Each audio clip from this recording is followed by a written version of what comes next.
Սիրելի երդասարտներ, սիրելի սկաուտներ, մարզիկներ և հարգելի ներկաներ, այսօր դուք քալեցիք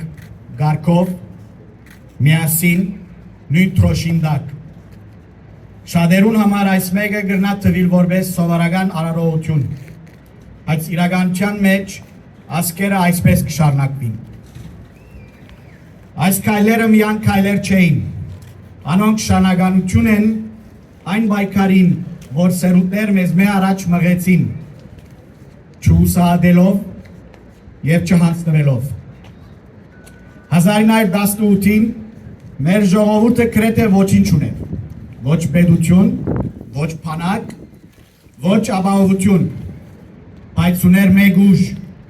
չհանձնվելու գամքը։ Այդ գամքը Սարդարաբադի, Փաշաբարանի և Ղարաքիլիսայի թաշտերուն վրա ապացուցեց, որ հայ ժողովուրդը միշտ կգտնե ոտքի կանգնելու ուժը։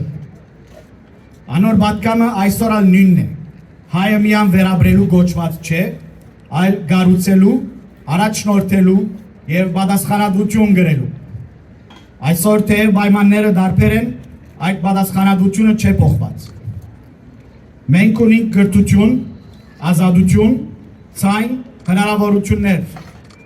բայց պատմությունը մեզի արդեն ցույց տված է, թե ինչ կարելի է կատարել գամքով։ Հիմա հերթը մեզի է, նույն գամքը ունենալու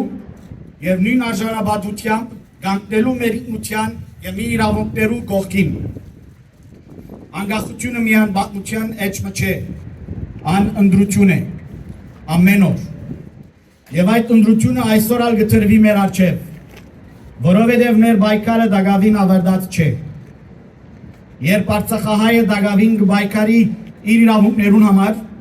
երբ մեր քերիներն ու բանակները դակավին Բաքուի բանդերու մեջ են, և փորձ կլար նսեմացնելու մեր ինքնության խորհրդանիշները, Արարատը, մեր պատմությունը, մեր եկեղեցին, այդ ադեն մայիս 28-ը միայն անցյալի հիշադակ չի մնար, ան շարունակե ապրիլ մեր գամքին մեջ։ Եվ այսօր դուք ցույց տվիք, որ այդ գամքը դակավին կենդանի է, գարք ունիք, միություն ունիք,